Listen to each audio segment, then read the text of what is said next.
Assalamualaikum warahmatullahi wabarakatuh. Selamat siang dan selamat sore untuk kelas MS1 dan MS2. Nah, kita ini ada di pertemuan ke-5 ya. Di pertemuan kelima, topik yang akan kita bahas terkait dengan perubahan organisasi. Jadi, kata perubahan itu identik dengan apa? Mengganti atau kita memodifikasi, menyesuaikan.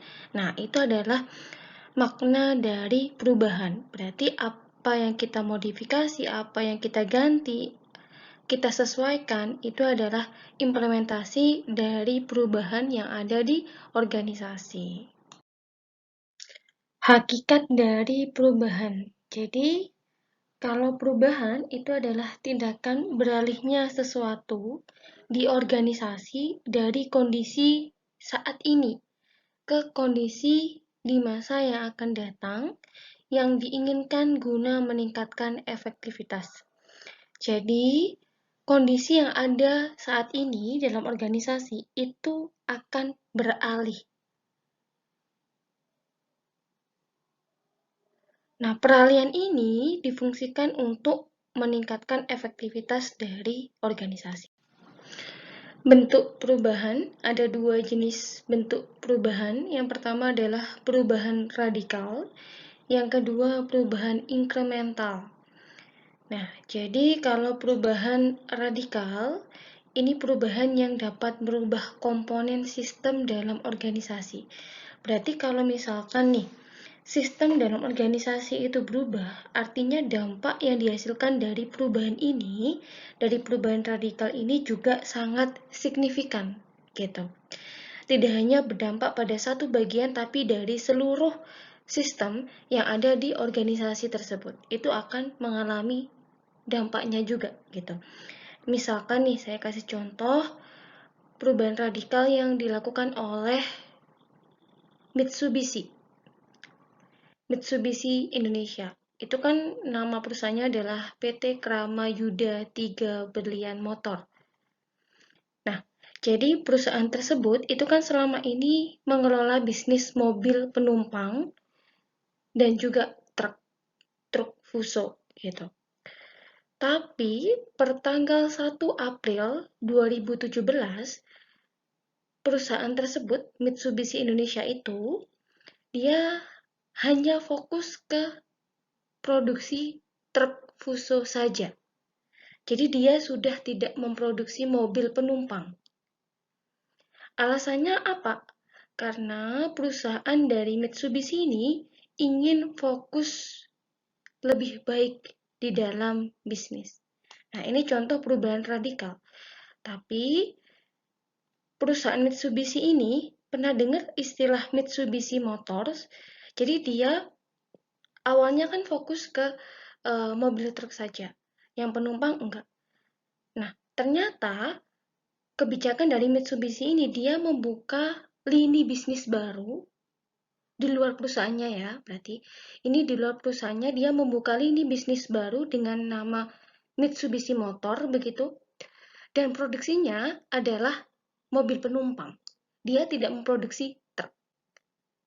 Jadi kalau Mitsubishi Indonesia dia hanya fokus ke mobil truk fuso itu tadi, tapi kalau Mitsubishi Motors dia fokus ke penumpang, kendaraan penumpang, kayak gitu. Nah, kemudian yang kedua adalah perubahan inkremental. Jadi perubahan inkremental ini terjadi secara terus-menerus dan dampaknya kecil, karena merupakan perubahan yang biasa dilakukan dalam organisasi. Jadi misalkan nih, ada karyawan baru. Jadi perusahaan itu merekrut karyawan baru. Berarti ada perubahan karyawan. Nah, ini misalkan tadi yang berubah adalah karyawan bagian operasional. Yang merasakan juga orang operasional saja, gitu. Tidak semua dari bagian organisasi itu merasakan. Nah, ini contoh dari perubahan inkremental yang dilakukan oleh perusahaan. Tipologi perubahan organisasi ada 3, perubahan adaptif, kemudian yang kedua adalah perubahan inovatif, yang ketiga perubahan inovasi radikal. Yang pertama, perubahan adaptif, kita mengintroduksi praktek yang sudah dikenal sebelumnya. Berarti kita mengimplementasikan perubahan yang sudah pernah dilakukan oleh perusahaan lain atau organisasi yang lain. Jadi kita tinggal mengadopsi atau mencontoh perubahan yang telah dilakukan. Itu adalah perubahan adaptif. Kemudian yang kedua adalah perubahan inovatif. Nah, di sini kita mengintroduksi praktek yang baru bagi organisasi. Di sini berarti kalau inovasi artinya apa? Berbeda dengan yang sudah ada. Jadi ini benar-benar belum pernah dilakukan sebelumnya oleh perusahaan lain. Kita menjadi pelopor dari perubahan tersebut.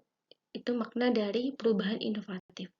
Kemudian di sini perubahan inovasi radikal itu memang sama dengan inovasi, tapi bedanya apa? Bedanya kalau radikal di sini adalah perubahannya menyeluruh. Kalau di sini kita bisa menggunakan perubahan yang bersifat inovatif tapi incremental. Tapi kalau di sini kita nggak bisa karena perubahannya itu menyeluruh.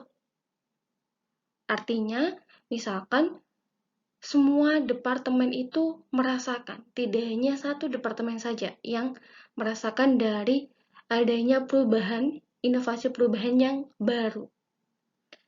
Nah, kemudian saya kasih garis di sini rendah ke tinggi.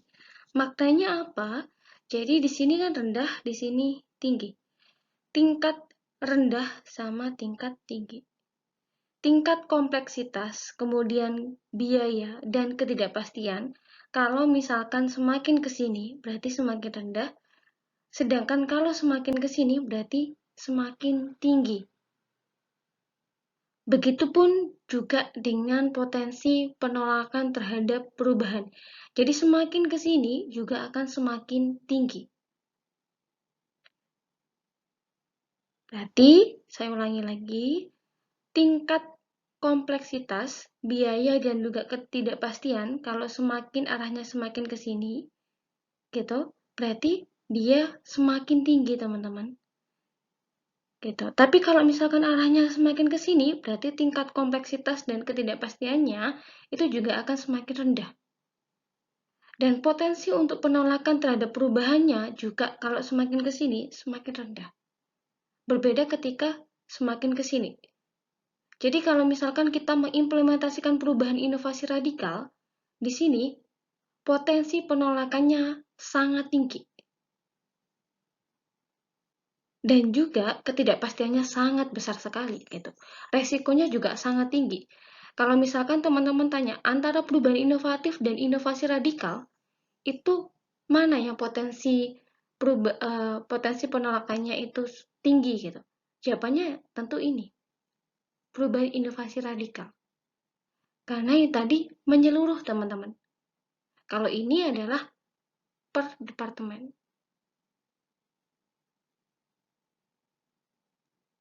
Jadi, kalau misalkan ini, ketidakpastiannya juga akan sangat tinggi. Berbeda dengan ini, ketidakpastiannya tinggi. Kalau di sini justru malah rendah. Gitu ya. Ini adalah tipologi dari bentuk perubahan. Faktor pendorong perubahan organisasi ada faktor eksternal dan faktor internal. Kalau faktor eksternal, yang pertama mencakup karakteristik demografi. Jadi kayak misalkan jenis kelamin, umur, atau usia, nah itu ngaruh ke karakteristik demografi. Nah, selain itu juga saya pernah membaca suatu artikel bahwa karakteristik demografi ini ada yang terbaru yaitu intensitas pulang kampung. Jadi kalau misalkan kita sebagai orang rantau gitu, kemudian bekerja di suatu kota yang jauh dari rumah gitu, nah ini menjadi salah satu karakteristik demografi, masuk di intensitas pulang kampung. Seberapa sering si anak rantau ini, dia pulang ke kampung halamannya. itu juga akan mempengaruhi perubahan organisasi. Jadi ada suatu perusahaan gitu, memang ini fakta, tapi jarang sekali, bukan jarang, amat sangat jarang perusahaan yang memberikan kebijakan seperti ini. Jadi perusahaan ini dia mempekerjakan karyawan dari luar kota, bahkan banyak dari luar pulau. Nah, mereka membuat kebijakan kayak misalkan waktu libur lebaran, mereka diberikan jatah libur lebih lama dibandingkan yang lain. Nah, ini pengecualian karena mereka tempat tinggalnya memang jauh dan juga mereka jarang memiliki waktu untuk keluarga. Makanya di sini perlu dilakukan kebijakan khusus dari organisasi. Gitu. Emang ada perusahaan yang seperti ini, tapi amat sangat jarang. Kemudian perubahan konfigurasi ketenaga kerjaan. Jadi misalkan terkait dengan jumlah jam kerja yang ditetapkan oleh pemerintah itu berapa jam. Hak dari tenaga kerja, kewajiban dari tenaga kerja apa saja, itu berubah. Nah, perubahan dari regulasi ini nanti akan mendorong adanya perubahan yang dilakukan oleh organisasi. Kemudian yang kedua adalah dari sisi internal. Misalkan ada masalah-masalah sumber daya manusia. Katakanlah masalah terkait dengan kompensasi, karena yang paling sering adalah kompensasi, kemudian fasilitas kerja yang disediakan, peralatan kerja, itu yang menjadi masalah utama yang mendorong perlunya dilakukan perubahan dalam organisasi. Nah, ciri-ciri perubahan yang berhasil itu seperti apa? Yang pertama adalah kemampuan bergerak lebih cepat, dalam arti lebih inovatif dan tanggap terhadap tuntutan lingkungan. Jadi mereka sangat responsif gitu terhadap perubahan yang ada dalam lingkungan. Misalkan nih, lingkungan itu sekarang trennya seperti apa? Tren market yang ada itu seperti apa? Nah, kita sebagai seorang manajer gitu, tanggap cepat, responsif dalam mengambil strategi terkait dengan adanya perubahan tren tersebut. Jangan sampai kayak misalkan dulu masih ingat kan kayak Kodak. Nah, Kodak itu sudah tidak memproduksi, kalah gitu, karena adanya kamera digital gitu. Karena dia ketinggalan. Kamera digital itu punyanya apa? Canon kayak gitu. Nah, si Kodak itu dia awalnya bisa memprediksi bahwa pasar itu akan berubah seleranya ke kamera digital. Tapi si Kodak ini, jadi perusahaan Kodak ini masih punya mindset bahwa itu akan terjadi 2 tahun lagi. Jadi dia santai-santai aja gitu. Ternyata tidak lama setelah itu, Canon dia meluncurkan produk kamera digital. Nah, imbasnya apa? Si Kodak ini tidak laku di pasar karena dia sudah kalah saing dengan si Canon itu tadi. Makanya kita sebagai pelaku bisnis itu harus sangat responsif, peka terhadap perubahan lingkungan yang ada dalam masyarakat. Kemudian yang kedua adalah sadar tentang pentingnya komitmen pada peningkatan mutu produk yang dihasilkan. Jadi sebagai seorang pebisnis, mutu dari setiap produk yang berhasil kita keluarkan, kita produksi, itu harus terjamin. Karena sekali kita mengeluarkan produk yang cacat begitu, itu nanti pengaruhnya ada di mana? Ada di konsumen gitu. Konsumen bakal kehilangan kepercayaan terhadap kita. Nah, berarti kalau kita pengen berhasil, ya kita menjaga komitmen dari mutu yang kita hasilkan. Yang ketiga, peningkatan keterlibatan para anggota organisasi dalam pengambilan keputusan.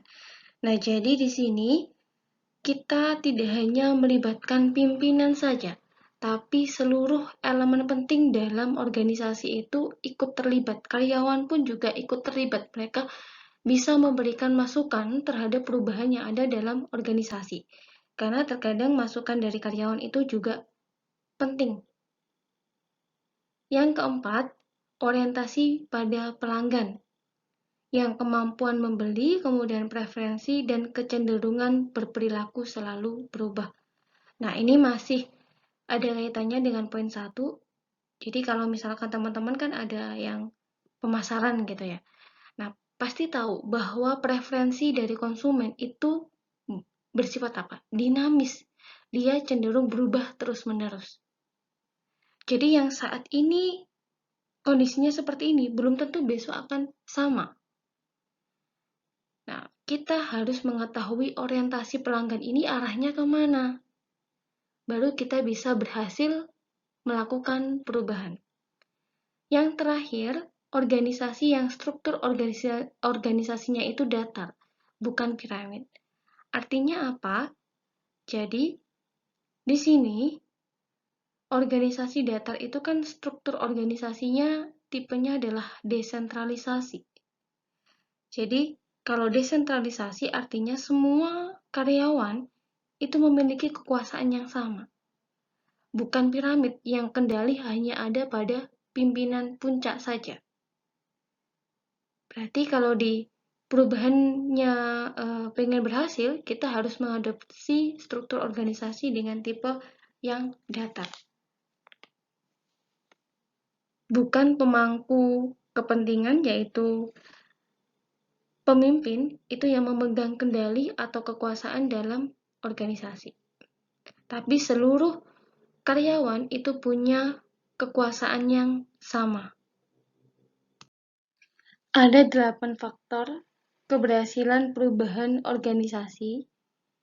Yang pertama adalah kesempatan dengan pemanfaatan informasi.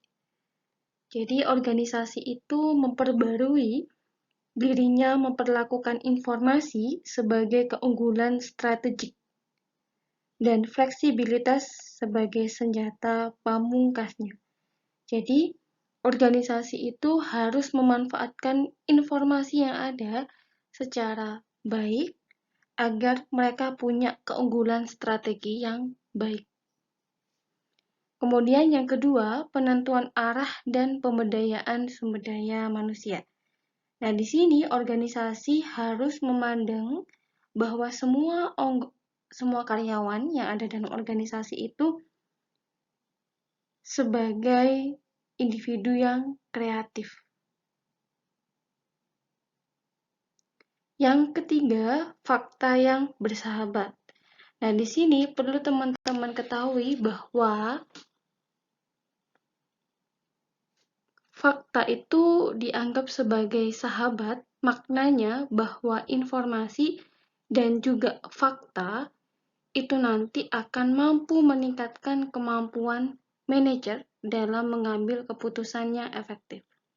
Karena keputusan itu tadi nanti akan didasarkan dengan fakta yang ada. Makanya di sini kita harus bersahabat, berteman gitu dengan fakta yang ada. Kemudian yang keempat, cermin yang berbeda.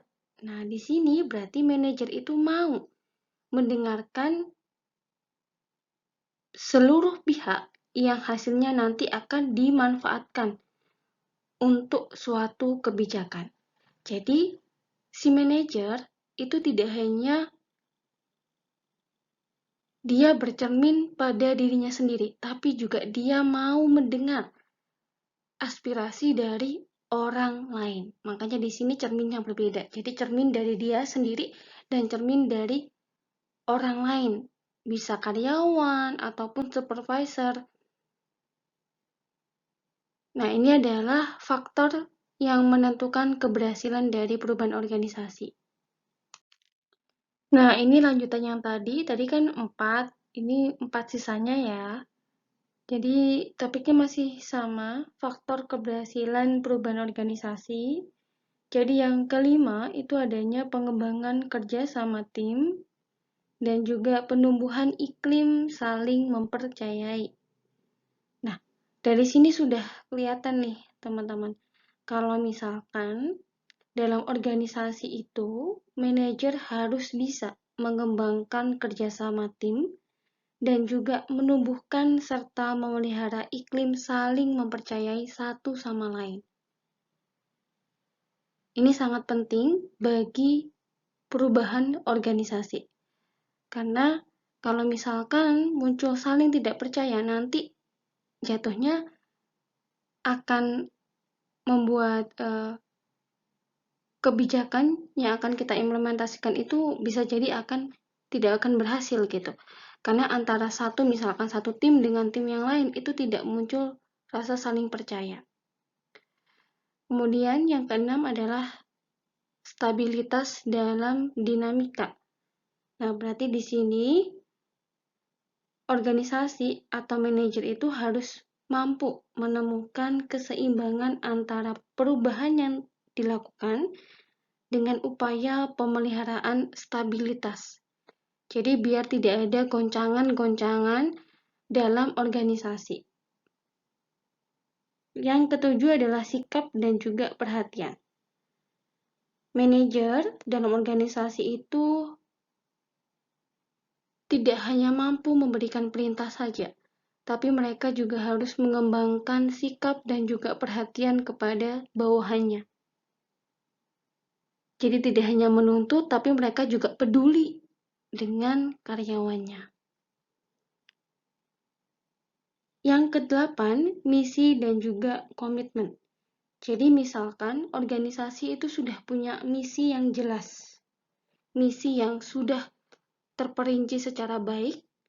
Nah, nanti dengan misi itu, karyawan itu akan tahu, teman-teman, akan mudah tahu kontribusi apa yang harus mereka berikan kepada organisasi agar organisasinya ini bisa berhasil. Tahapan kegiatan perubahan organisasi. Jadi, kalau kita ingin melakukan perubahan dalam organisasi itu ada 7 tahapan yang harus dilalui. Jadi dari sini ke sini, kemudian yang terakhir ini ya. Oke. Nah, jadi tahap pertama yang harus kita lalui adalah menumbuhkan kesadaran perlunya perubahan. Nah, jadi di sini harus kita tegaskan kepada karyawan dan seluruh elemen yang ada dalam organisasi bahwa ketika organisasi ini tidak mengimplementasikan perubahan, maka akan ada masalah yang harus dihadapi oleh organisasi. Makanya di sini organisasi itu perlu untuk melakukan perubahan. Nah, kemudian tahapan selanjutnya di tahapan yang kedua itu adalah masuk dalam organisasi untuk melakukan intervensi. Nah, di tahapan yang kedua ini kita mulai melibatkan dan juga memilih konsultan mana yang akan kita gunakan dalam proses perubahan. Kita bisa menggunakan konsultan internal atau bisa juga dengan konsultan eksternal. Nah, ketika kita menggunakan konsultan eksternal, jadi kita itu harus menjamin bahwa si konsultan itu tadi akan bisa diberikan akses dengan mudah dan juga seluas-luasnya dalam organisasi dalam rangka untuk mengetahui kondisi yang terjadi dalam organisasi. Nah, sehingga konsultan itu lebih mudah untuk merumuskan permasalahan yang terjadi di organisasi. Kemudian tahapan yang ketiga adalah menumbuhkan hubungan fungsional dengan klien.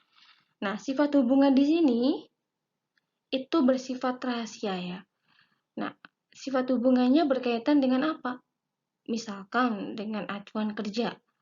Kemudian masa kerjanya berapa lama? Ataupun bisa juga terkait dengan biaya kita menyewa konsultan tersebut. Jadi misalkan kita menggunakan konsultan eksternal, berapa biaya yang harus kita keluarkan untuk menyewa si konsultan tersebut. Nah, langkah selanjutnya di sini kita melakukan intervensi dalam pengumpulan data. Nah, Jadi di sini berkaitan dengan pengumpulan informasi.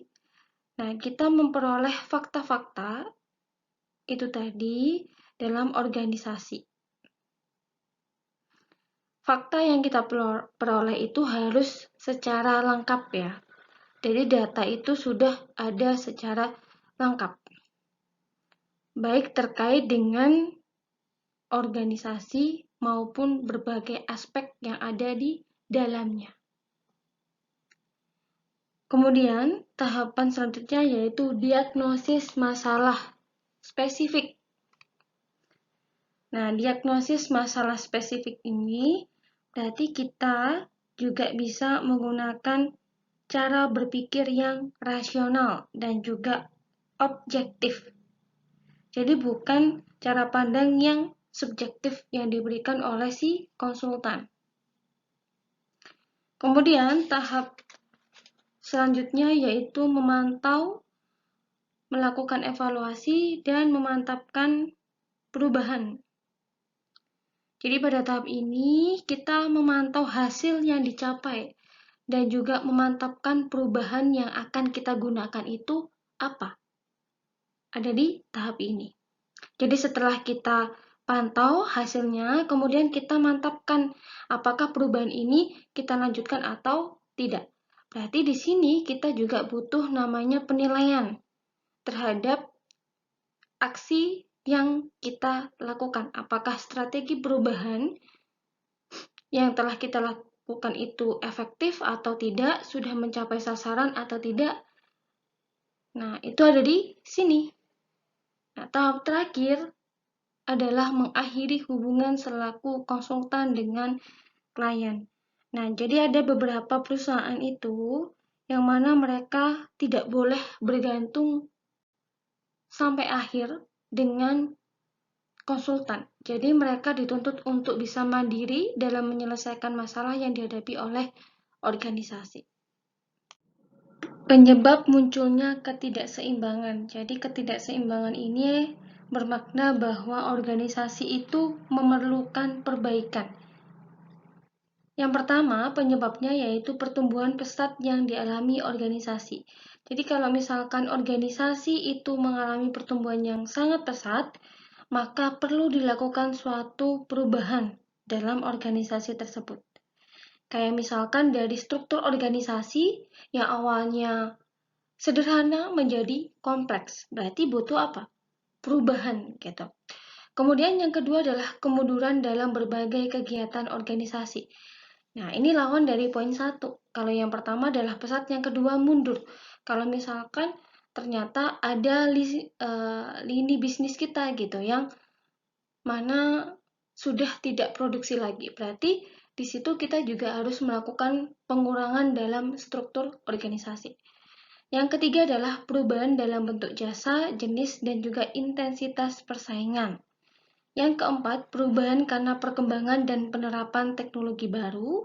Jadi teknologi yang kita gunakan itu sudah tidak update, makanya kita butuh teknologi baru yang up to date. Kemudian bisa juga karena adanya kebijakan dari pemerintah. Jadi regulasi dari pemerintah itu juga akan mendorong timbulnya perubahan dari organisasi. Kemudian perubahan sosial di masyarakat luas dan juga perubahan politik di mana organisasi itu bergerak. Nah, ini tadi adalah faktor yang menyebabkan munculnya ketidakseimbangan atau kenapa organisasi itu perlu melakukan perbaikan. Demikian materi untuk pertemuan kelima hari ini. Apabila ada pertanyaan yang ingin disampaikan oleh teman-teman, silahkan disampaikan di Google Meet dan juga di WA Group. Akhirul kalam, wassalamualaikum warahmatullahi wabarakatuh.